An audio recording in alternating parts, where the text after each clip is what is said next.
وعلیکم السلام ورحمۃ اللہ۔ آپ نے بڑی پرانی یادیں تازہ کر دی بھائی۔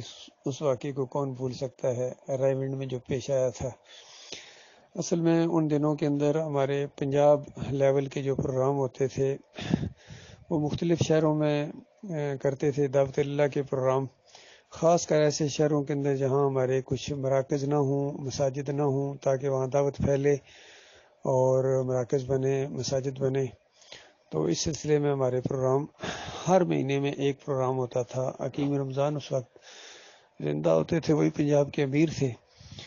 تو جب ایونٹ کی باری آئی تو اصل میں کچھ چیزیں ہمیں بعد میں پتہ چلیں کہ وہاں کچھ ان تبلیغی جماعت والوں کی اور بریلویوں کی آپس میں چپکلش تھی، معاذرائی تھی، اور ان کا آپس میں یہ طے تھا کہ ایک لائن انہوں نے لگائی ہوئی تھی درمیان میں کہ اس علاقے میں تم نہیں آؤ گے، ہم تمہارے علاقے میں نہیں جائیں گے۔ اس پر ان کا فیصلہ ہوا تھا بڑے لیول کا۔ ہمیں ان ساری چیزوں کا علم ہی نہیں تھا، اور ہم نے جب اس علاقے میں جو بریلویوں کا علاقہ تھا وہاں جا کے منڈی کے قریب دعوت اللہ کے پروگرام شروع کر دیے، اور کم از کم ہمارے ساتھی بھی بڑی تعداد میں شرکت کرتے تھے، 100 کے قریب تو ساتھی تھا۔ تو آپ خود سوچیں 100 آدمی جب ایک علاقے میں جائیں تو کتنا ایک بڑا ہجوم ہوتا ہے، پورا جلوس ہوتا ہے گویا۔ تو اس میں ہم نے جب دعوت اللہ شروع کی، جیسا کہ ہمارا قاعدہ ہے، طریقہ تھا، لٹریچر تقسیم ہوتا ہے، ایک بندہ تقریر کرتا ہے، 2-3 حصوں میں اس کو ہم نے تقسیم کر دیا تھا۔ ساتھی ہمارے تقریریں کر رہے تھے۔ پہلی تقریر الحمدللہ میں نے کی تھی، پھر ایک زرار بٹ ساتھی تھے، وہ بھی اس نے بھی تقریر کی، پھر ایک اور عبد المجید صاحب موڑ کھنڈا والے، وہ پنجابی میں تقریر کرتے تھے۔ تو بس جیسے ہی وہ تقریریں شروع ہوئیں تو جو آگے لٹریچر بانٹنے والے ہمارے ساتھی تھے انہوں نے کچھ آ کے رپورٹیں بھی دیں، بھائی حالات ذرا ٹھیک نہیں، آگے پیچھے کچھ لوگ جو ہے نا وہ عجیب انداز سے اس چیز کو لے رہے ہیں۔ تو ہم نے کہا بھائی ٹھیک ہے، بلکہ تھوڑی دیر بعد مساجد سے اعلان ہونا شروع ہو گئے، مولویوں نے اعلان کرنا شروع ہو گئے کہ ان لوگوں نے وعدہ خلافی کی ہے اور معاہدہ توڑ دیا ہے، اور ہمارے علاقے میں آ کے انہوں نے اپنی دعوت پھیلانا شروع کر دی ہے۔ وہ ہمیں اصل میں تبلیغی یا دیوبندی سمجھ رہے تھے۔ تو تھوڑی دیر ہی گزری تو پھر مزید ہمارے ساتھیوں نے کہا بھائی یہ تو جلوس ادھر سے آ رہا ہے، لہٰذا ادھر سے ہم، اب ظاہر بات ہے ہم وہاں کوئی لڑائی جھگڑا تھوڑے کرنے گئے تھے، ہم وہاں سے دوسرے راستے سے نکلنا شروع ہو گئے، لیکن وہ جلوس بہت تیزی کے ساتھ ہمارے قریب آ گیا، اور انہوں نے لاٹھیاں اٹھائی ہوئی تھیں اور نعرے لگا رہے تھے، بلکہ 2-3 کے پاس تو اسلحہ بھی تھا، انہوں نے بلکہ ہوائی فائرنگ کر رہے تھے، سیدھی فائرنگ نہیں کی، نہیں تو کچھ نہ کچھ تو ہمارے ساتھی شہید ہو جاتے۔ لیکن انہوں نے جو نا پیچھے سے پریشر بورڈ ڈالا، یعنی جس طریقے سے شور تھا، تعداد تھی ان کی، اور آگے جا کے روڈ جو تھی تقریباً 2 حصوں میں تقسیم ہو رہی تھی، تو ہمارے کچھ ساتھی دائیں طرف ہو گئے، کچھ بائیں طرف، چونکہ پیچھے سے بہت پریشر آ رہا تھا۔ تو وہ جو پیچھے والا ہجوم تھا نا، وہ ظاہر بات ہے ایک طرف جو ساتھی گئے وہ ان کی طرف آ رہا تھا، اور دوسری طرف جو ساتھی ہمارے چلے گئے وہ بلکہ گھوم کے پھر اسی ہجوم کے اندر شامل ہو گئے۔ تو ہجوم والوں کو پتہ نہیں چلا کہ یہ کون لوگ ہیں۔ تو یہ جو دائیں طرف والا جس کے پیچھے پورا پریشر تھا، میں اس میں شامل تھا، اور پھر بس ساتھیوں کو بچانے کے لیے ہم نے اپنے جو ہمارے ماشاءاللہ جو اور بھی نوجوان ساتھی تھے، ہم ذرا سب سے پیچھے ہو گئے تاکہ اگر کوئی یہ مار کٹائی شروع کرے تو ہمارے دوسرے ساتھی جو ضعیف ساتھی ہیں یا دوسرے ساتھی ہیں وہ بچے رہے۔ تو کافی انہوں نے کوئی لاٹھیاں شیٹیاں بھی ماری ہمارے ساتھیوں کو۔ آگے جب گئے تو کوئی پولیس کی جو ایک وین تھی یا 3-4 پولیس والے تھے، وہ فوراً چونکہ آ جاتے ہیں، وہاں قریبی ہوتے ہیں، تو ان کے قابو سے وہ ہجوم باہر تھا بالکل، اور آگے جا کے جب بالکل وہ کہہ رہے تھے کہ بس ادھر ہی مارو ادھر ہی مارو، اور ایک ہمارے ساتھی تھا، اس کو اندر کی کہانی پتہ تھی کہ یہ آپس میں معاہدہ ہوا، تو اس نے کہا بھائی تھوڑے سے اور آگے چلے جاؤ، آگے یہ نہیں آ سکیں گے، چونکہ اس لائن کے بعد یہ نہیں آ سکیں گے، تھوڑے سے اور آگے چلے جاؤ۔ تو ہمیں نہیں پتا تھا، لیکن پریشر پیچھے بہت زیادہ تھا۔ تو پھر بائیں طرف ایک جس طرح نہیں ہوتے شٹر کھلے ہوئے تھے، کچھ دکانیں نئی دکانیں بن رہی تھیں، جس طرح ابھی وہ شروع نہیں ہوتی ہیں، دکانیں خالی ہوتی ہیں، شٹر لگے ہوتے ہیں لیکن کھلے ہوئے تھے، تو 3-4 دکانیں بڑی بڑی تھی۔ تو پولیس والوں نے فوراً ہمیں کہا کہ آپ اس کے اندر ہو جائیں، ان دکانوں کے اندر ہو جائیں آپ، کیونکہ ہجوم بہت بڑا ہے، یہ نہیں چھوڑیں گے آپ کو۔ تو ہم لوگ اندر چلے گئے، تو اس کے سامنے جو ہے نا پولیس والے کھڑے ہو گئے، بہرحال اتنی دیر میں اور بھی پولیس کی گاڑیاں آ گئی وہاں، تو انہوں نے بڑی مشکل سے منت سماجت کر کے ہجوم کیا. ہجوم جب اکٹھا ہو جائے پھر وہ پولیس والوں سے نہیں ڈرتا ہے. تو پولیس والوں نے کہا بھائی ہم ان کو تھانے لے کے جائیں گے، تم بالکل اطمینان رکھو.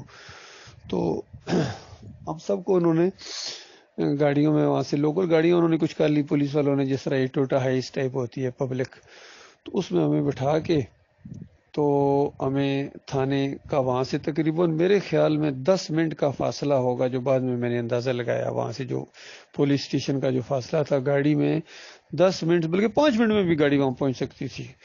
اور جس روٹ سے وہ لے جانا چاہ رہے تھے، لیکن ہجوم نہیں مان رہا تھا. ہجوم نے کہا نہیں جی ادھر سے نہیں ہم جانے دیں گے، اس سائڈ سے آئے. ہمارے جو مولوی صاحب وہاں تقریر کر رہے ہیں انہوں نے کہا کہ پکڑ کے گرفتار کر کے میرے پاس لاؤ ان کو پہلے. تو پولیس والے بے بس تھے اور انہوں نے پھر ادھر رخ کر دیا، اس طرف ہمیں لے جانا شروع کر دیا. اور جو بھی آتا تھا دور سے اس طرح غصے کے ساتھ آ کے وہ گالیاں بکتا تھا اور نعرے لگاتے تھے. آگے آگے جس طرح وہ بھنگڑا نہیں ڈالتے ہوئے جاتے، ایسے داتا کے پروانے ہم، غوث کے دیوانے ہم، اس طرح نعرے لگاتے ہوئے جا رہے تھے. بہرحال مسجد کے قریب اندازہ لگائیے، یعنی جو 10 منٹ کا فاصلہ تھا وہ تقریباً 1.5 گھنٹے میں طے ہوا، کیونکہ بہت آہستہ وہ گاڑی چل رہی تھی، تیز چل نہیں تھی. ہجوم بہت بڑا تھا، پورا شہر گویا امڑ آیا تھا. اور انہوں نے ریلوے لائن بند کر دی، ٹریفک بند کر دی، اور پورا یعنی لاہور تک خبریں پھیل گئی. گورنر نے وہ لٹریچر منگوایا کہ وہ کون سا لٹریچر انہوں نے بانٹا، فلاں کا راستہ کون سا، فلاں کا راستہ ہے. تو بہرحال اس کے بعد مولوی نے کہا بھائی ٹھیک ہے اب یہ گرفتار ہو گئے ہیں، اب ہم امن و امان کے ساتھ ان کو کیا نام ہے تھانے لے کے جائیں. اگر ایف آئی آر نہ کاٹی گئی تو پھر ہم تھانے والوں کو بھی دیکھ لیں گے.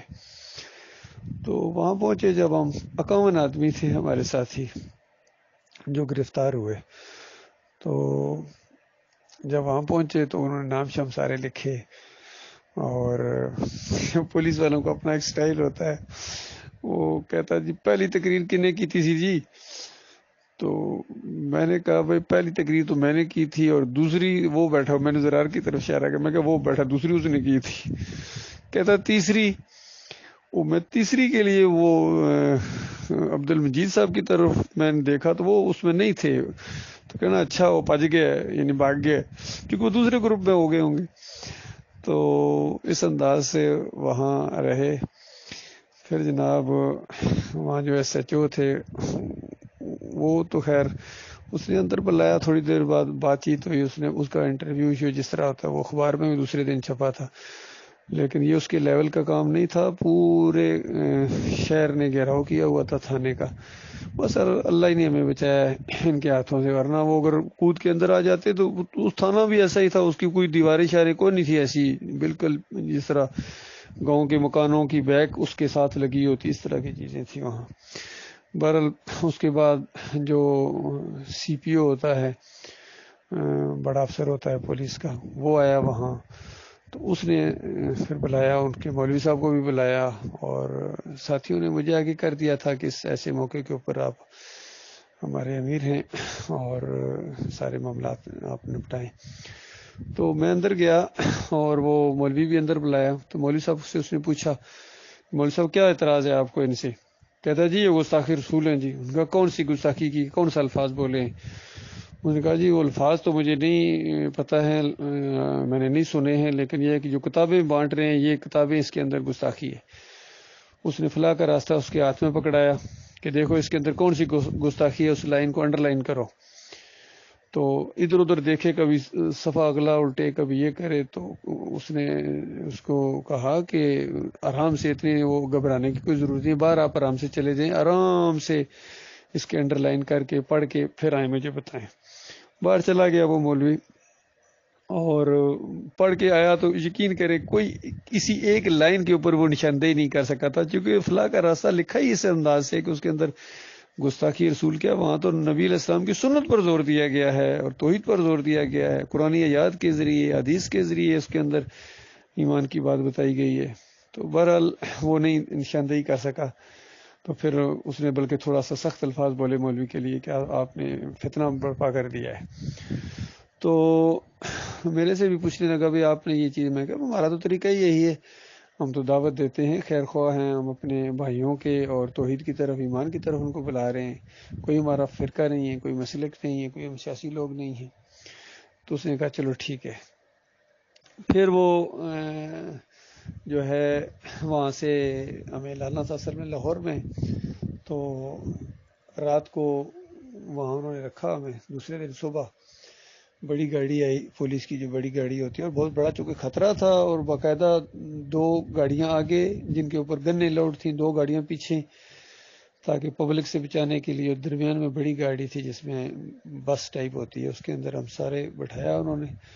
تو وہاں سے رائمنڈ سے نکلے، بلکہ ہمارے ایک ساتھی نے کہا بھائی دیکھ کر صاحب کیا پروٹوکول کے ساتھ ہمیں یہاں سے لے جایا جا رہا ہے۔ ماشاءاللہ ساتھیوں کے حوصلے بڑے بلند تھے، اور کوٹ لکھپت جیل کے اندر بلائے۔ وہاں بھی ہم ایک دن رات کو یعنی وہاں رہے تھے، ماشاءاللہ وہاں بھی ہم نے درس کیے۔ کچھ تھے لوگ ذرا گھبرا گئے تھے، اس طرح اقبال قریشی صاحب تھے، حالانکہ لاہور کے ناظم تھے، وہ بہت گھبرا گئے تھے، اور بھی فیصل آباد کے رفیق صاحب ہو گئے، یہ گھبرا گئے تھے، 2-3 اور بھی ہیں۔ اصل میں یہ موقع کی بات ہوتی ہے، اللہ تعالیٰ جس کا دل مضبوط کرتا ہے۔ اور وہاں تو ماشاءاللہ دعوت اندر بھی ہم نے دی تھی لوگوں کو۔ دوسرے دن ہماری ضمانت ہو گئی، اور حکیم رمضان صاحب کے بارے میں وہاں کہا جاتا تھا کہ وہاں سے ذرا بھاگ گئے تھے، لوگ کہتے تھے، لیکن میں تو ایسی چیز نہیں سمجھتا ہوں، کیونکہ وہ افراتفری کا معاملہ تھا، کچھ لوگ ادھر ہو گئے، کچھ لوگ ادھر ہو گئے۔ تو پھر 2-3 دن بعد یہ کراچی کے ساتھی بھی وہاں پہنچے، حنیف صاحب بھی وہاں پہنچے، ساری صورتحال کا جائزہ لیا، سارے معاملات ہو یہ ایک تو اس کے بعد ضمانت ہو گئی تھی، کیس ختم ہو گیا۔ کاش یہ سارے لوگ اس کے اوپر قائم رہتے، لیکن اتنی مصیبتیں اٹھانے کے بعد پھر محمد حنیف کے عقیدے کے اندر جب خرابی آ گئی، اس کا ساتھ دیا پھر حکیم رمضان نے، اور یہ سارے لوگوں نے۔ سجدہ تعظیمی کا شرک ان کے اندر آیا، منور سلطان ہو گئے، قاری خلیل الرحمان ہو گئے، عتیق الرحمان، وہاں ڈاکٹر عبداللہ، سارے اکثریت ان کی اس شرک کے اندر بہہ گئی۔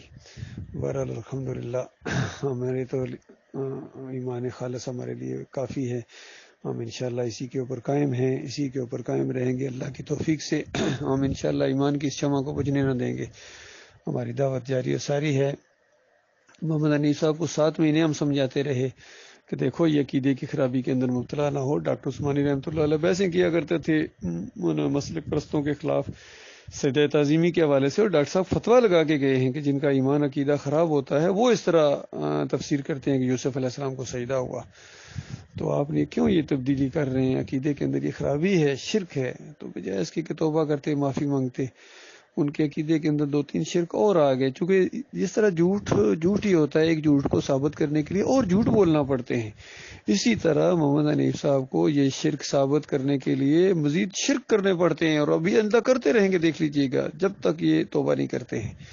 تو یہ ایک مختصر سا واقعہ بھائی آپ نے یاد دلایا، شاید دوسرے بھائی بھی سن لیں گے۔ تو بھائیوں سے یہی کہنا کہ بالکل نہیں گھبرانا ہے، چاہے کچھ ہو جائے، پوری دنیا ایکا کر لے، جو مرضی ہو جائے، انسانوں سے نہیں ڈرنا ہے۔ ہمارے ساتھ ہمارا مالک ہے، ہمارا خالق ہے، توحید کی دعوت ہے اور رد شرک ہے، یہ انبیاء والا کام ہے بھائی۔ اب چونکہ کسی نبی نے نہیں آنا، آخری نبی محمد صلی اللہ علیہ وسلم نے یہی کام کیا تھا، صحابہ اکرام نے یہی ساتھ دیا دین کا، تب جا کے وہ اسلامی نظام قائم ہوا تھا۔ یہ ایسا نہیں ہوتا ہے ووٹوں کے ذریعے یا بھیک نہیں مانگی جاتی ہے، یہ تو پوری طاقت کے ساتھ، اور اسی طرح ایمان، دعوت، ہجرت، اور پھر یہ سارے معاملات ہوتے ہیں۔ اللہ تعالیٰ آخری حد تک جانے کی توفیق عطا فرمائے۔